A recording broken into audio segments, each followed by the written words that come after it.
मौली मौली धागा, जिसे कलावा या रक्षा सूत्र भी कहते हैं, एक पवित्र धागा माना जाता है जिसे हिंदू धर्म में पूजा पाठ और शुभ अवसरों पर कलाई पर बांधा जाता है, जो रक्षा, सकारात्मकता और समृद्धि का प्रतीक माना जाता है। मौली शब्द का अर्थ क्या होता है? मौली शब्द का अर्थ होता है सबसे ऊपर। इसका तात्पर्य है सिर से भी होता है। मौली को कलाई में बांधने के कारण इसे कलावा भी कहते हैं। रंग में ये आमतौर पर पीला, लाल या गुलाबी रंग का होता है। इसे बांधने से व्यक्ति की रक्षा, सकारात्मक ऊर्जा और समृद्धि की कामना की जाती है। अगर इसके सरल उपाय जानने की कोशिश करें तो इसमें रक्षा सूत्र में भी कहा जाता है। मौली को रक्षा सूत्र का प्रतीक माना जाता है। देखा जाए तो चुनौतियों से सुरक्षित रखने का काम करता है ये, और मौली बांधने की परंपरा भी अलग अलग होती है। ये यज्ञ के दौरान बांधा जाता है। कलावा बांधते समय येन बद्धो बलि राजा दानवेंद्रो महाबल तेन त्वामनु द्वमनामी रक्षो माँ चलमा चल मंत्र का जाप किया जाता है। चलिए आज हम जानेंगे कि रक्षा सूत्र यानी कलावा बांधने से हम कैसे अपने जीवन में सुधार ला सकते हैं, या उससे बहुत बड़े बड़े उपाय भी कर सकते हैं जिससे हमारे धन का और हमारे जीवन में सफलता प्राप्त हो सके। पुरुषों और अविवाहित लड़कियों को दाएं हाथ में मौली बांधनी चाहिए और शादीशुदा महिलाओं को बाएं हाथ में। चलिए पहला जानते हैं, रसोई की खिड़की पर या फ्रिज के हैंडल पर मौली बांधने से धन की कमी दूर हो जाती है। अगर आपके घर में रसोई में खिड़की है, किचन में खिड़की है, तो आप उसमें अगर रक्षा मौली बांध देते हैं तो उससे आपके घर में धन की कमी नहीं आएगी और नकारात्मक ऊर्जा भी बाहर के बाहर लौट जाएगी, क्योंकि ये हिंदू धर्म का सबसे शक्तिशाली रक्षा सूत्र माना जाता है। फ्रिज के हैंडल पे भी अगर आप बांध देंगे तो भी यह बहुत अच्छा माना जाता है, इससे धन की कमी नहीं रहती है। कहा जाता है कि रक्षा सूत्र यानी मौली बांधते समय हाथ की मुट्ठी जो है वो बंधी हुई होनी चाहिए, दूसरा हाथ सिर पर होना चाहिए। ये कायदा कहलाता है मौली बांधने का यानी कलावा बांधने का, और इसे 3 बार ही लपेटना चाहिए, तो ये अच्छा माना जाता है। किसी भी फ्रिज के हैंडल पे या खिड़की की हैंडल पे अगर आप बांधते हैं तो ये बहुत अच्छा लगता है, बहुत अच्छा माना जाता है, सकारात्मक ऊर्जा देता है, घर में सुख समृद्धि बनी रहती है, धन की भी बहुत अच्छी बढ़ाई होती रहती है। तो रक्षा मौली यानी सूत्र अच्छा है। नेक्स्ट, तिजोरी पर मौली बांधने से देवी लक्ष्मी की कृपा होती है। ये तो सभी जानते हैं, हिंदू धर्म में भगवान का सबसे प्रिय, वो कहते हैं ना, रक्षा सूत्र बांधने का तरीका या रक्षा सूत्र के तौर पर माना जाने वाला कलावा, ये बहुत माना जाता है। हिंदू समाज में रक्षा सूत्र कलावा ही कहलाता है।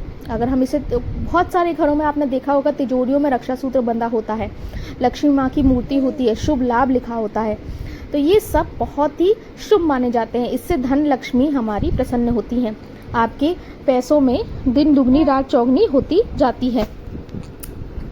लक्ष्मी जी भी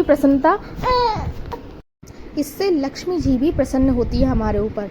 रक्षा मौली या कलावा या रक्षा सूत्र सब एक ही बात है, और ये सबसे ज़्यादा शुद्ध सकारात्मक ऊर्जा वाला माना जाता है, इसलिए ये बांधना बहुत ही शुभ होता है। ज़्यादातर हिंदू समाज के हाथ में आप रक्षा सूत्र ज़रूर देखेंगे, कलावा बंधा हुआ ज़रूर देखेंगे। तो ये बांधने से छोटा हो या बड़ा हो सभी को बांधने चाहिए। पुरुषों को दाएं हाथ में और स्त्रियों को बाएं हाथ में बांधने चाहिए। अगर कुंवारी स्त्री है, लड़की है कुंवारी, तो वह दाएं हाथ में बांधे, लेकिन विवाहित जो होती है वो बाएं हाथ में ही बांधे। ठीक है, ये बहुत अच्छा सूत्र माना जाता है। आप तिजोरी के बाहर लगा दीजिए, धन लक्ष्मी आती जाएगी, लक्ष्मी माँ भी प्रसन्न होती जाएंगी, आपकी धन में अपार वृद्धि होती जाएगी, बढ़ोतरी होती जाएगी, सफलता भी मिलती जाएगी। मतलब ये आपको उस में से खर्च कम करना पड़ेगा, आता ही पैसा जाएगा। तीसरा, अगर हम माने तो तुलसी पर माला बांधने से यानी मौली बांधने से परिवार में खुशहाली आती है।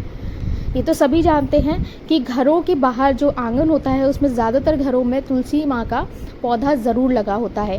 उसमें अगर आप रोज़ जल चढ़ाकर पूजा करते हैं और मौली बांधते हैं यानी कलावा बांधते हैं तो ये बहुत अच्छा और बहुत शुभ संकेत माना जाता है।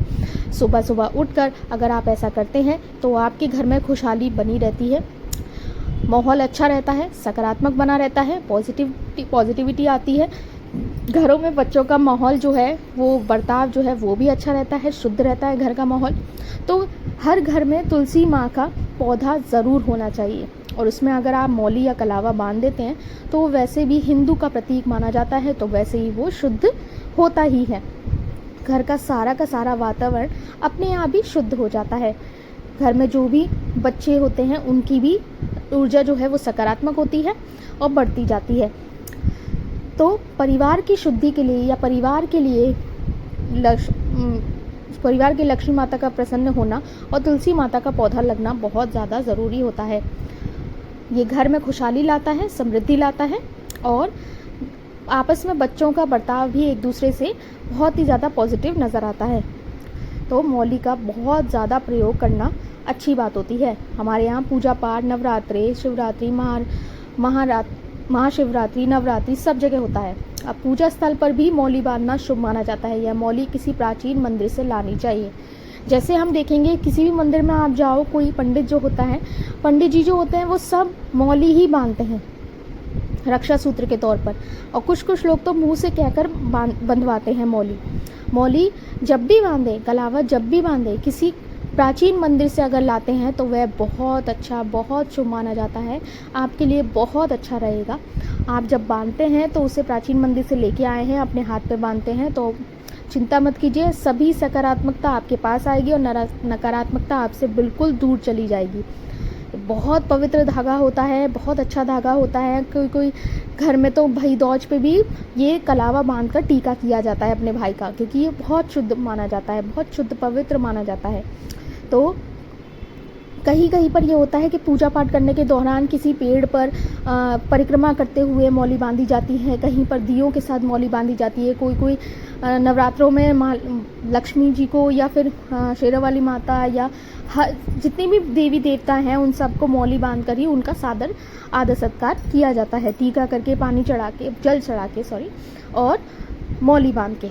कुछ लोग परिक्रमा करते हैं, पेड़ से बांधते समय अपनी मन्नत बोलते हैं, तो ये मन्नत का भी प्रतीक माना जाता है। अगर आप इस मौली को बांधते हुए, परिक्रमा करते हुए आप मौली बांधते हैं तो ये भी बहुत अच्छा शुभ माना जाता है, और मन्नत मांगते हैं तो वह मन्नत ज़रूर पूरी होती है।